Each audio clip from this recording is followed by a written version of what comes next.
नमस्कार, मैं Ravish Kumar. Republican party के डोनाल्ड ट्रंप ने कहा है कि अगर वे चुनाव जीत गए तो 1 करोड़ लोगों को अमेरिका से बाहर निकाल देंगे। यह अमेरिकी इतिहास का सबसे बड़ा डिपोर्टेशन देश निकाला प्रोग्राम होने वाला है। 1 करोड़ लोगों को दूसरे देश में भेजना आसान नहीं। इसे लेकर भी बहस हो रही है, कैसे भेजेंगे। ट्रंप बार बार कह रहे हैं कि पहले कार्यकाल की तुलना में इस बार और भी ज्यादा आक्रामक तरीके से अवैध प्रवासियों को निकालेंगे और उन्हें आने से भी रोकेंगे। ट्रंप क्या क्या करने वाले हैं, इसे प्रोजेक्ट 2025 का नाम दिया गया है। यह भी सर्वे छप रहे हैं कि अमेरिका में रहने वाले भारतीय मूल के लोग ट्रंप को वोट देंगे या कमला हैरिस को। इस चुनाव में गर्भपात के साथ साथ इमिग्रेशन यानी प्रवासी का मुद्दा काफी बड़ा हो गया है। कई तरह के प्रवासी होते हैं, मोटे तौर पर जो कानूनी रास्ते से आते हैं और जो अवैध रास्ते से आते हैं, हम उनकी बात कर रहे हैं। भारत में भी अवैध घुसपैठ की राजनीति अलग अलग रूप में अलग अलग राज्यों में रही है। पहले महाराष्ट्र में, फिर असम में, फिर बंगाल में और इन दिनों झारखंड के चुनाव में अवैध घुसपैठ का मुद्दा बीजेपी उठा रही है। अवैध कौन है निश्चित रूप से पता नहीं, लेकिन बीजेपी की बातों से लगता है कि जो नागरिक हैं भी उनकी भी पहचान अवैध के तरीके से की जा रही है। इस राजनीति के निशाने पर अक्सर मुसलमान नजर आते हैं, मगर प्रवासी बंगाली और महाराष्ट्र में दूसरे राज्यों से आए हिंदी भाषी भी पहचाने जाते हैं। अमेरिका में अवैध घुसपैठियों का मसला एक देश से आने वाले लोगों को लेकर नहीं है, ना ही किसी एक धर्म को लेकर, जिस तरह से भारत में है। हमें देखना चाहिए कि दुनिया के अलग अलग हिस्सों में प्रवासी को लेकर किस तरह की राजनीति उभरती जा रही है। 24 अक्टूबर का यह न्यूयॉर्क पोस्ट और उसका पहला पन्ना आप देखिए, लिखा है लैंड ऑफ फ्री लंच, यानी मुफ्त भोजन करने की भूमि। इसमें यह भी लिखा है कि अमेरिका ने पिछले साल $150 अरब अवैध घुसपैठियों के ऊपर खर्च किया है। यह पैसा अमेरिकी नागरिकों के टैक्स का है। अगस्त में भी न्यूयॉर्क पोस्ट के फ्रंट पेज पर रिपोर्ट है कि न्यूयॉर्क की जनता के टैक्स का $5 अरब अवैध प्रवासियों पर खर्च हो रहा है। न्यूयॉर्क पोस्ट ने डोनाल्ड ट्रंप का समर्थन किया है। प्यू रिसर्च के अनुसार 63% ट्रंप सपोर्टर कहते हैं अवैध इमिग्रेंट को वापस भेज दिया जाना चाहिए। सिर्फ 11% डेमोक्रेट ऐसा मानते हैं। डेमोक्रेट के 85% समर्थक यह मानते हैं कि अगर अवैध इमिग्रेंट कुछ जरूरतें पूरी करते हैं तो उन्हें कानूनी रूप से रहने की अनुमति मिलनी चाहिए। 56% मानते हैं कि इन्हें नागरिकता देने का प्रावधान भी होना चाहिए। इमिग्रेशन को लेकर ट्रंप और कमला हैरिस के समर्थकों की राय बहुत अलग है, लेकिन यह मुद्दा आने वाले समय में अमेरिका की राजनीति को अभी और परेशान करने वाला है। इस राजनीति में नफरत का जहर घुल चुका है। ट्रंप अवैध प्रवासियों को जानवर कहने लगे हैं। एक भाषण में उन्होंने कहा कि डेमोक्रेट्स नैन्सी पेलोसी ने मुझसे कहा इन्हें जानवर मत कहिए, ये इंसान है। ट्रंप कहते हैं कि ये इंसान नहीं है, जानवर है। मैं इन्हें जानवर ही कहूंगा क्योंकि ये जानवर है। जानकारों का कहना है कि ट्रंप का यह विरोध केवल अवैध घुसपैठियों का विरोध नहीं है। उनके इस विरोध में नस्ल भेदी और अंध राष्ट्रवादी जुनून भी शामिल है। ट्रंप कहते हैं कि अफ्रीका, एशिया ही नहीं, पूरी दुनिया से लोग अमेरिका आ रहे हैं। अवैध प्रवासियों ने पूरी दुनिया को जेल में बदल दिया है। ट्रंप ने यहां तक कह दिया कि जो अवैध प्रवासी हैं वो देश के खून में जहर मिला रहे हैं।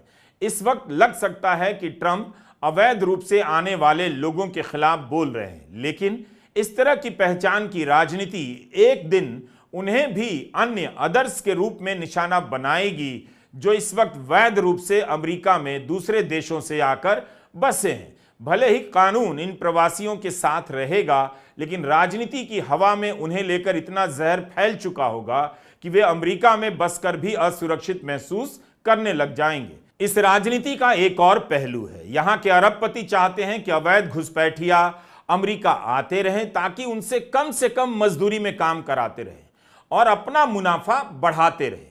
ये वो लोग हैं जो सस्ते मजदूर की तलाश में दूसरे देश में जाते हैं, फैक्ट्रियां लगाते हैं, वहां भी टैक्स में छूट हासिल करते हैं और अपने देश में सस्ते श्रम के लिए अवैध घुसपैठ को प्रोत्साहित करते हैं ताकि किसी तरह जीने के लिए लोग बहुत कम मजदूरी पर काम करते रहें और अरबपति खरबपति होते रहें।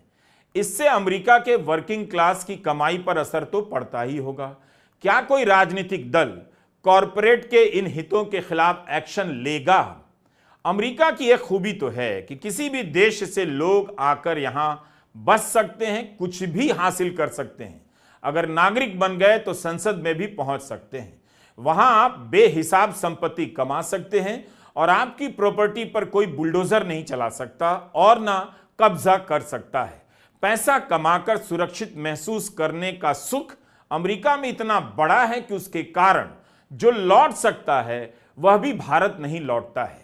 लेकिन यही खूबी अब उसके लिए अलग तरीके से समस्या बन रही है और वहां भी समुदायों के हिसाब से लोगों को खुश करने या संबोधित करने की राजनीति परवान चढ़ चुकी है। इमिग्रेशन, अवैध इमिग्रेंट, जिसे हिंदी में अवैध घुसपैठिया, अवैध प्रवासी भी कह सकते हैं, इस चुनाव में केंद्रीय मुद्दा बन गया है। इस मुद्दे का एक और चेहरा है इलॉन मस्क। 1 नवंबर को अमेरिकी पत्रिका न्यूज वीक ने एक खबर छापी जिसमें कहा गया, एक कानूनी विशेषज्ञ के अनुसार इलॉन मस्क के खिलाफ इमिग्रेशन की कार्रवाई हो सकती है। 2022 में अमेरिकी नागरिक बने मस्क इससे पहले दक्षिण अफ्रीका और कनाडा के नागरिक रह चुके हैं। न्यूज़वीक की रिपोर्ट में कहा गया है कि इलॉन मस्क ने अमेरिका में कथित तौर पर एम्प्लॉयमेंट वीजा के बिना काम किया, जिस वजह से उन्हें देश से निकाला जा सकता है।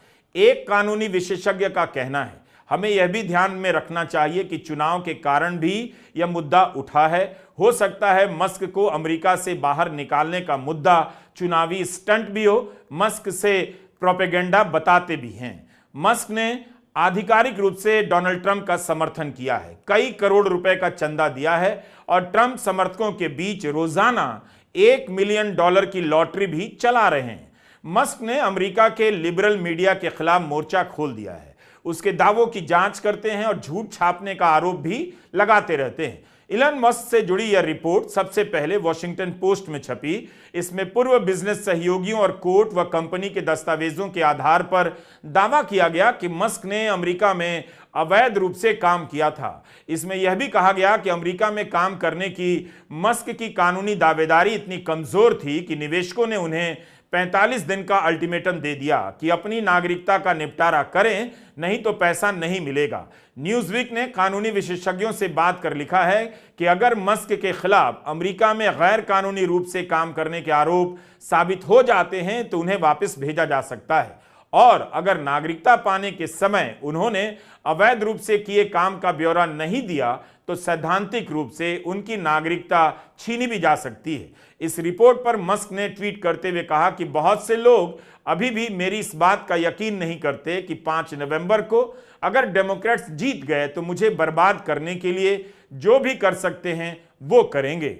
अमेरिका में यह सब नहीं होता था, मगर इस तरह से अगर निशाना बनाया जाने लगा तो वहां राजनीति एक और दौर में प्रवेश कर जाएगी।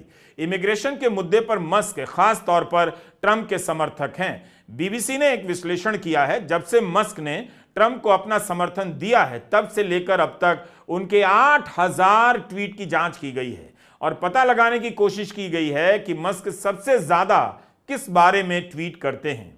ट्विटर पर मस्क के फॉलोअर की संख्या 20 करोड़ से अधिक है। मस्क के ट्वीट 4 अरब बार देखे जा चुके हैं। अपने ट्वीट्स में मस्क ने इमिग्रेशन और वोटिंग पर सबसे ज्यादा बार बात की है। ऐसे दावे भी किए हैं कि अवैध एलियन यानी एक तरह से घुसपैठिए चुनाव में वोट करने वाले हैं। वे यह भी कह चुके हैं कि डेमोक्रेट ऐसे शरणार्थियों को अमेरिका में ला रहे हैं जो आगे चलकर उनके लिए वोट करेंगे।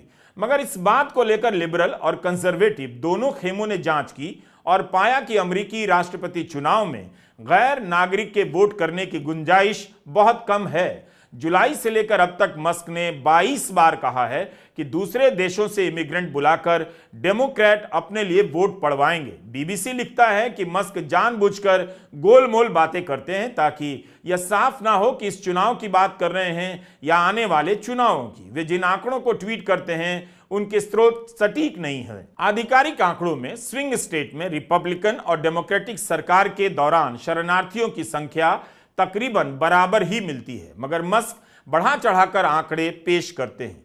मस्क की कानूनी स्थिति जो भी हो, लेकिन इससे पता चलता है कि किस तरह से किसी व्यक्ति को टारगेट करने के लिए दूसरे मुल्क में उसके या माता पिता की पैदाइश का मुद्दा अब उभारा जाने लगा है। वैसे अमेरिका के मीडिया में चुनाव से पहले भी इमिग्रेशन को लेकर बहस चलती रही है और रिपोर्ट छपती रही है। इस मुद्दे के तार भारत से भी जुड़ जाते हैं। क्या आप जानते हैं कि 22 अक्टूबर को अमेरिका ने प्लेन भरकर भारतीयों को वापस भेजा क्योंकि वे अमेरिका में रहने और काम करने की कानूनी दावेदारी दिखाने में विफल रहे। 2023-24 में अमेरिका ने 1100 भारतीयों को वापस भेज दिया। ये सभी अवैध तरीकों से अमेरिका में प्रवेश करते हुए या रहते हुए पाए गए थे।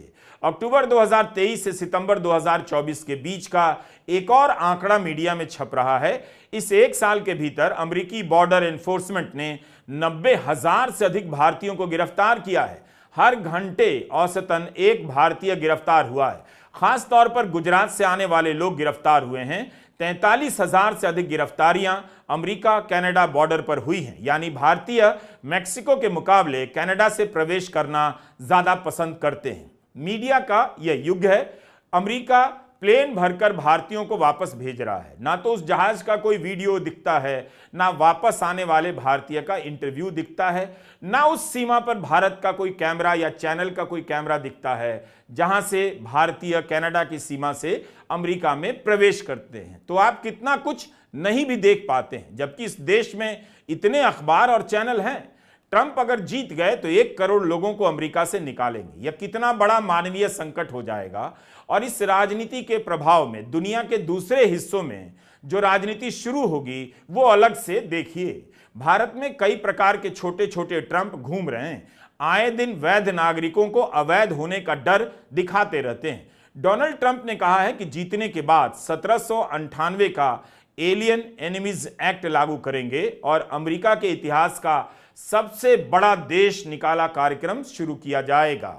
1798 के एलियन एनिमीज एक्ट के तहत सरकार युद्ध के दौरान दुश्मन देशों के नागरिकों को वापस भेज सकती है। ट्रंप ने कहा है कि इस काम में वे स्थानीय पुलिस का इस्तेमाल कर सकते हैं, लेकिन सवाल उठ रहा है कि ऐसा कर पाना संभव नहीं होगा। पुलिस के इस्तेमाल पर कई तरह की कानूनी सीमाएं होती हैं। सेना का इस्तेमाल करने के लिए वे एक और एक्ट का इस्तेमाल करेंगे जिसे इंसरेक्शन एक्ट कहा जाता है। इसके तहत राष्ट्रपति किसी खास मौकों पर सेना का इस्तेमाल कर सकते हैं। ट्रंप ने कहा है कि वे दक्षिण पश्चिमी बॉर्डर पर सुरक्षा बलों की तैनाती बढ़ाएंगे। इसी रास्ते से अमेरिका में सर्वाधिक अवैध प्रवासी प्रवेश करते हैं और यहां दीवार बनाने की भी बात करते रहे हैं, जिस पर उन्होंने अपने पहले कार्यकाल में काम भी किया था। आज भी ऐसे वीडियो आते हैं जिससे लोग उसी दीवार को फांदकर अमेरिका में घुसने की कोशिश कर रहे हैं। इसे रोकने के लिए वे कहते हैं कि कार्यपालिका की शक्तियों का केंद्रीकरण करेंगे ताकि जरूरत पड़ने पर बार बार संसद ना जाना पड़े, राष्ट्रपति का फैसला ही सीधे लागू हो जाए। कानूनी विशेषज्ञ मानते हैं कि ट्रंप के आ जाने से अलग अलग राज्यों में चल रही एंटी इमिग्रेशन कार्रवाई को और बल मिलेगा। इसके उलट यह भी माना जाता है कि जिन राज्यों में ट्रंप की समर्थक सरकारें नहीं होंगी, वहां पर ट्रंप अपनी नीतियां लागू करने में उतने सफल नहीं हो पाएंगे। तो इसका असर वीजा नीति पर भी पड़ेगा। यह भी एक सवाल है कि कोई देश कब तक अवैध घुसपैठ को प्रोत्साहन दे सकता है। अमेरिका में बड़ी संख्या उन लोगों की भी है जो यहां आए, इसकी कानूनी प्रक्रिया का पालन किया और अपनी मेहनत से समाज में जगह बनाई। ऐसे प्रवासियों को भी लगता है कि गलत हो रहा है। उनके सामने एक ऐसे प्रवासी खड़े किए जा रहे हैं जो अवैध तरीके से आए हैं। तो एक तरह से वैध रूप से आए प्रवासी और अवैध रूप से आए प्रवासी के बीच भी राजनीति हो रही है कि कोई नियमों को तोड़कर मजाक उड़ाता हुआ वहां पहुंच जा रहा है जहां वे नियमों का पालन करते हुए काफी मेहनत से कई साल के बाद पहुंचे हैं। डेमोक्रेट पर आरोप लग रहा है कि इनकी सरकारों के समय अवैध घुसपैठ को प्रोत्साहित किया जाता है, घुसपैठ को रोकने के नियमों में ढील दी जाती है। इसी मुद्दे पर कमला हैरिस काफी अलग रुख रखती हैं।